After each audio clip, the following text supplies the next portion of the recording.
your part, and when you do your part, he does his part in your part. Let's go back to the Mount of Olives. The disciples may have been expecting something great, mystical, cosmic, Messiah coming to Jerusalem to take up his throne. That's probably what they were thinking. And the empire of Rome would fall, and Messiah would rule from the ends of the earth to the ends of the earth, and he would rule with his disciples, and they would sit on the thrones with him. But he doesn't do that at all. He doesn't speak about all the great things, the kingdom, the Messianic kingdom is coming. Instead, he says, go get a donkey. It wasn't cosmic. It wasn't great. It wasn't spiritual.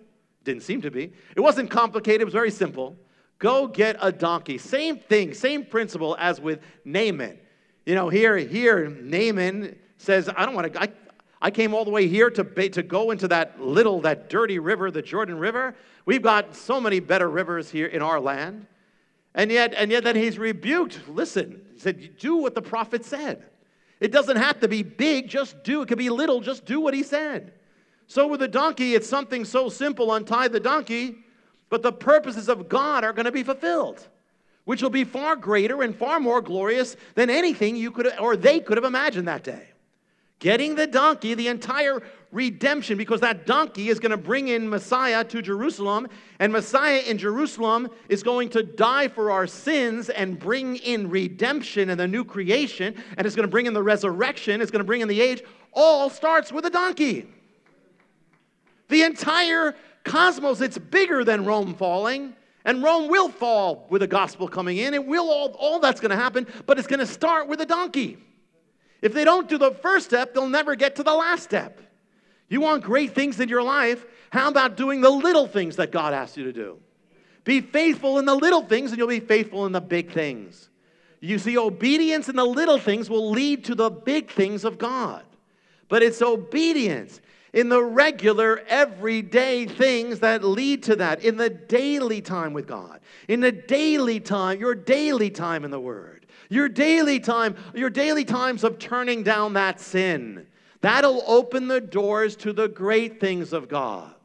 You know, you don't know which step is going to be the final step that breaks the camel's back, the step that's going to open up everything. You don't know which one it is, but you'll never get there until you start stepping every day.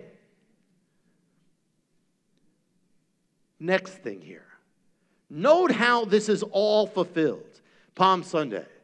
The bringing in of Messiah, Mashiach, to Jerusalem. It's Messiah doing it, but it's his disciples doing it. He's leading, but they're doing. They're moving as one, and that's a crucial key to fulfill God's purposes. It's his nature to fulfill prophecy. And so here now, he and his disciples are acting together as one. If he fulfills God's will, then if you want to fulfill God's will, then stay close to him, live as one with him. The more you move in him and do things together with him, you will fulfill the calling that God has on your life. You know, it's an interesting thing. In the original language, in Greek, of the New Testament, there's a word that is used to speak of Messiah fulfilling the prophecies of the Hebrew prophets. A fulfillment. But that same word is used in another part of the Bible, the New Testament, where it says, and he fulfills you. In other words, he fulfills the prophecy, but he also fulfills you. In other words, your life is like a Hebrew prophecy. It's like a messianic prophecy. It's waiting to be fulfilled by Messiah. You know, think about all the prophecies. The prophecies of Messiah are there, but they're not fulfilled until he fulfills them in Messiah. Your life is like a Hebrew prophecy of Messiah waiting for him to come. And that's why only when he comes in your life does your life start getting fulfilled. Because you were made in the same way a prophecy was made to be fulfilled by him. So how do you fulfill the calling of God on your life? Through him. He is the fulfillment. The more you're in him, the more you move in him, the more you let him move in you, the more you will fulfill the calling. Messiah cannot help but fulfill the calling. That's who he is. He fulfills the prophecy, everything. The more he's leading your life, the more he's moving in your life, the more you will move to the fulfillment of your destiny. That's what it is. That word in Greek is called pleroo, which speaks of prophecy. But it literally is speaking of something that's like a cup, and then it gets filled up it's like empty, but then it gets filled up by water. It gets filled up and it pours out. Well, Messiah is the one who fulfills us, our heart, but he also in the same way fulfills the calling. It's like our calling is like a cup, and the more Messiah's presence is in it, the more it's going to be fulfilled. That's the way it works. He fills it up. God's will for your life. That's the whole point.